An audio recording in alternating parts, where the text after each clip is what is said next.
आज सुनते हैं मकर संक्रांति पर सुनी जाने वाली धर्मराज जी की कहानी। मकर संक्रांति के पर्व के दिन कई लोग उपवास रखते हैं और विधि विधान से सूर्य देव की उपासना करते हैं। इस दिन धर्मराज जी की ये कहानी जरूर सुननी चाहिए। एक समय की बात है जब पृथ्वी लोक पर बब्रुवाहन नाम का एक राजा हुआ करता था। उसके राज्य में किसी चीज की कोई कमी नहीं थी।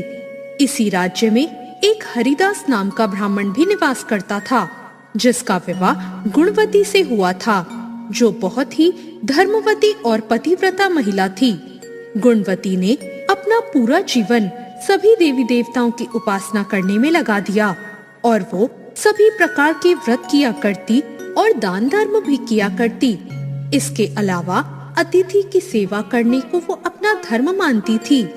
ऐसे ही ईश्वर की उपासना करते हुए वो वृद्ध हो गई। जब उसकी मृत्यु हुई तो धर्मराज के दूत उसे अपने साथ धर्मराजपुर ले गए। यमलोक में एक सुंदर सिंहासन पर यम धर्मराज विराजमान थे और उनके पास ही चित्रगुप्त भी बैठे थे। चित्रगुप्त जब धर्मराज को प्राणियों का लेखा जोखा सुना रहे थे, तभी यमदूत गुणवती को लेकर वहां पहुँचे। गुणवती यमराज को देखकर थोड़ी भयभीत हुई और मुंह नीचे करके खड़ी हो गई।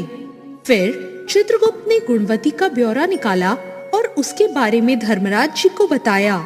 धर्मराज ने गुणवती का पूरा ब्यौरा देखा और वो प्रसन्न हुए, लेकिन फिर भी उनके मुख पर थोड़ी सी उदासी छाई हुई थी।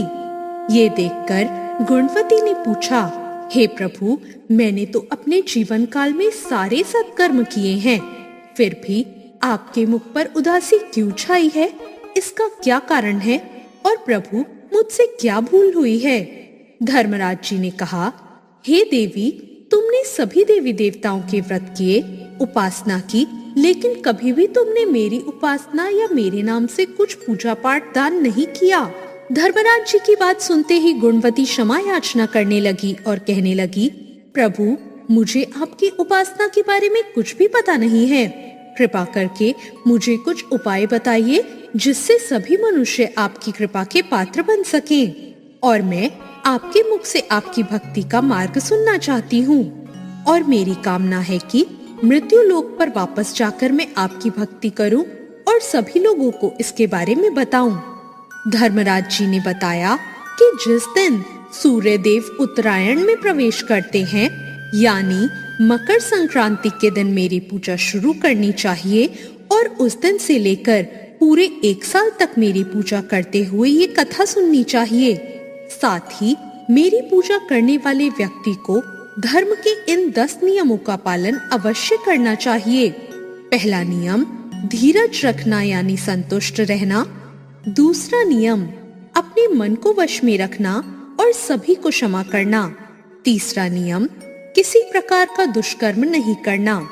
चौथा नियम, मानसिक और शारीरिक शुद्धि का ध्यान रखना। पांचवा नियम, अपनी इंद्रियों को वश में रखना।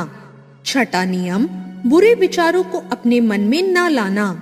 सातवां नियम, पूजा पाठ और दान पुण्य करना। आठवां नियम, व्रत करना और व्रत की कहानी सुनना।